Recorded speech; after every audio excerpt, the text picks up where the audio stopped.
Dr. Ehrman, Merry Christmas, Happy Holidays, Happy time off work, whatever it is that you like to say. Merry Christmas is fine by me. Yeah, well, we're going to be talking today about the very first people to ever put the Christ back in Christmas, and that was whoever, of course, forged the birth narratives of Matthew and Luke. You've got a course coming out, or it's out now, I think, by the time this video comes out, The Dark Side of Christmas. We did a Christmas episode last year talking about the birth narratives, their contradictions in the Gospels, what it is that they're really doing. You've taken a little bit of a different approach this year in your biblical scholarship with the birth narratives. What is the dark side of Christmas? Well, you know what? Once somebody realizes that these Christmas stories are not descriptive events of what actually happened, but they're actually narratives, they're stories that, of course, there's some historical elements to it. There was a Jesus, he was born. His mother probably was named Mary, and there are some historical things. But the stories themselves that we get in Matthew and Luke, as we discussed last time, have a number of differences among them, some of which are contradictory. And they're almost certainly not historical accounts. And so if they're narratives, then it's important to look into to see what the narratives are and what the narratives are trying to say. And, like everybody else on the planet, I've always kind of assumed that these are just purely happy stories about the coming of the Savior into the world. And it's only been within the last year or so I started thinking more seriously about the downside of these stories. That there's actually there's a dark side, that it's not that I'm imposing a dark side into the story, but that if we ignore the dark elements of the story, then we're actually not paying attention to what the authors are trying to say. And so I thought it'd be interesting to look at what that is, and to not in order to discredit the stories, although I think for some people, it would, but for other people, it shows that there's actually more depth and profundity to these stories than would strike somebody who's used only to seeing a Christmas pageant at the church once a year. Yes, and this course was filmed as a sort of live seminar on the 7th of December. It's not been filmed yet, but by the time this goes out, it will have done. But anybody who wants to see that can still. There'll be a link down in the description, an affiliate link if you want to support the channel, to go and get that course. And you've got a bunch of other courses, like countless courses and all kinds of things biblical that have been incredibly useful to me in the content that I produce. So that will all be linked down in the description. I suppose the first question I want to ask is, I don't think we really touched on this last time, but what are the birth narratives in terms of genre? Like, somebody reading the Gospels will probably know that, broadly speaking, the Gospels are supposed to be like biographies of Jesus. They're often portrayed as being at least attempts at history, the historical case for the resurrection of Jesus. When you read the birth narratives, the language seems sort of roughly the same, but do you think that that's what the authors were intending to do? You just said a moment ago that they probably weren't intending to give sort of an accurate depiction of what actually happened, but was that the author's intention? As you know, the problem with intention is we never know what somebody's intentions are. That's right. Somebody might guess what my intention is, intentions are doing this interview, but they, actually I may have some other intention they've got no idea about. It's all in my head. And sometimes I don't even know what I'm intending to do. So with these authors, we really don't know what they're intending to do. But my guess is, it's just, you have to guess. My guess is they probably thought these things happened. And so when I say that they're not historical, I'm not saying that they thought they weren't historical. I don't know what they thought, but I think we can show they're not historical. And so what are they trying to accomplish? If in fact they're trying to write a biography, I think you're right. I think the Gospels are best understood as a kind of Christian form of a biography of Jesus. The thing that gets confusing is that we're used to a certain kind of thing when we read a biography. If I read a biography of Winston Churchill or of Abraham Lincoln, or of whoever, we have certain expectations because of how biographies are written in the modern world. And our modern expectations are driven by the fact that today people can do research on these things, and they have databases that they can go to, and they have all sorts of source material. And someone like Luke, for example, would not have had a library to go to or source material. And that's true of all the ancient biographers. The Greek and Roman biographers, Suetonius and Plutarch and so forth. They wrote biographies.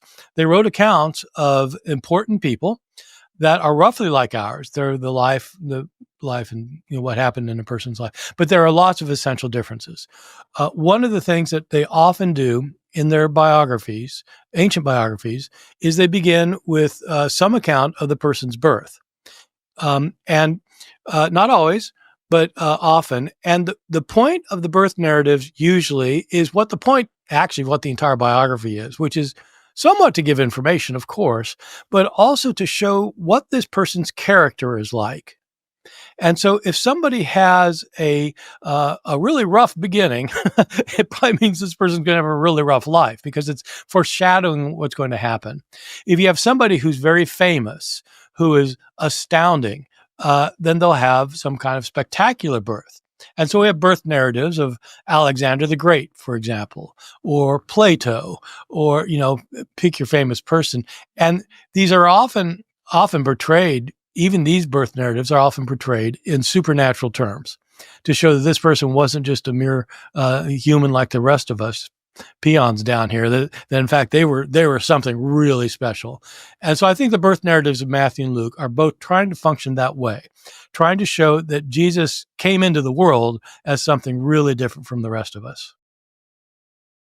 Yeah, it's interesting to think just how limited the source material would have been for an ancient biographer of Jesus. What do we think about the dating of these birth narratives? Most people will probably know that Mark was the first gospel, John was the latest, and Matthew and Luke are somewhere in the middle. Do we have an idea of which was written first and whether or not they were aware of each other's writings?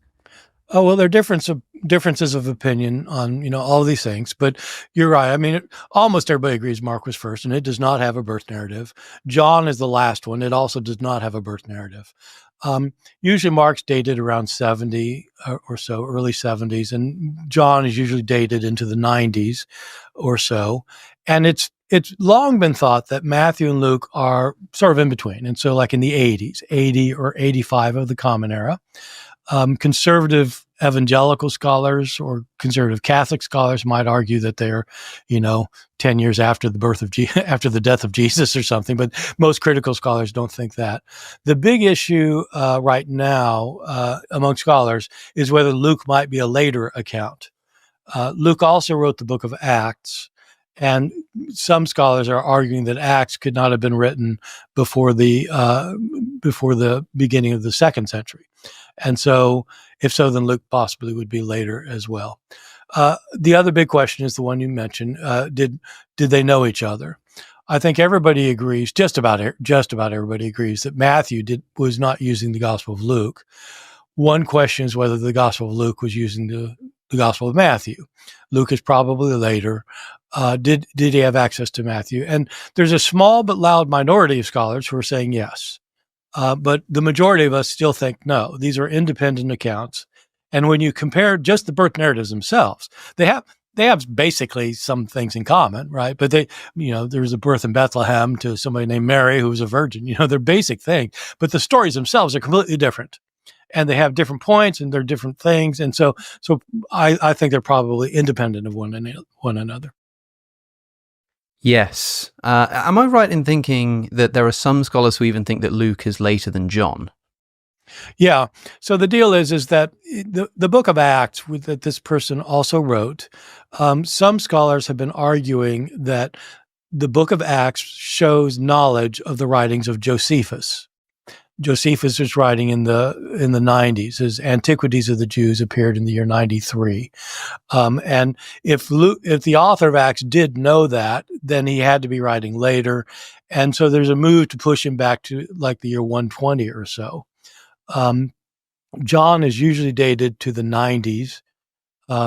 These are highly educated guesses. So they're both guesses, but they're highly educated guesses. And so if Acts was written by the same person who wrote Luke, as it almost certainly was, and Acts was written in around 120, then possibly the Gospel of Luke was possibly written later. But again, I'd say that's a minority view. Wow. What is it that gives us an indication that Luke, the author of Luke Acts, might have known the works of Josephus? Okay, that's a long other story, but it's a little bit complicated. And I'll tell you, one of my criticisms of modern biblical scholarship, as it's been happening over the last 10 or 20 years, is that scholars have started, in my opinion, lowering the burden of proof, so that scant evidence is taken as hard evidence. And so in this particular case, it is not like we have for evidence, for example, that Matthew used Mark. To show that Matthew used Mark, there's compelling evidence. Matthew has almost all the same stories as Mark, and other ones too. But then tells the same stories in the same sequence, and sometimes word for word the same. You can't get that unless somebody's copying somebody. And with Josephus and Acts, it's not like that at all. It's that there are some strange connections that you wouldn't expect. I'll just give you one example. In Josephus talks about a couple of Jewish prophetic figures who tried to lead rebellions against Rome, or were suspected of leading rebellions against Rome, and one of them is named Judas the Galilean, and one is named Theudas. The book of Acts mentions both of those. Judas of Galilee was like, in the year 6 BCE or something, and he goes way back there. And Theudas was like decades later.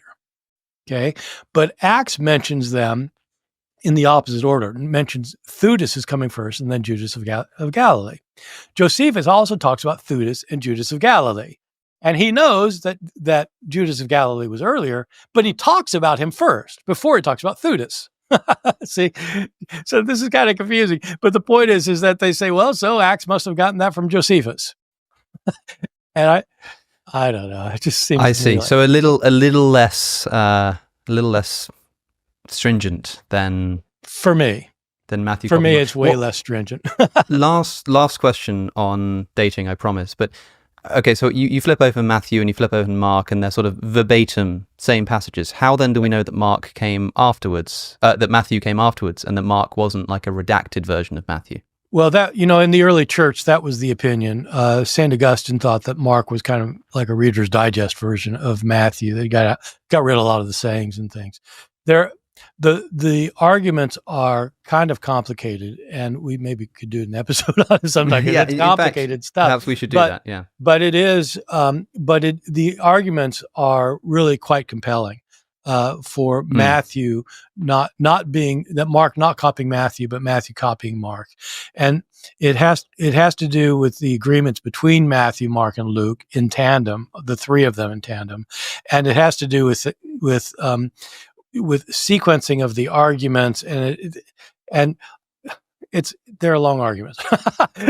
We can talk about that if you want to, but it's the kind of thing. They worked this out in the 19th century in Germany, where they really dug down deep. And then England picked up on it, then America, and now there's almost there's I don't personally know anybody who thinks Matthew was first, because these arguments are just so compelling. If you want an argument, I can give it to you. But I mean,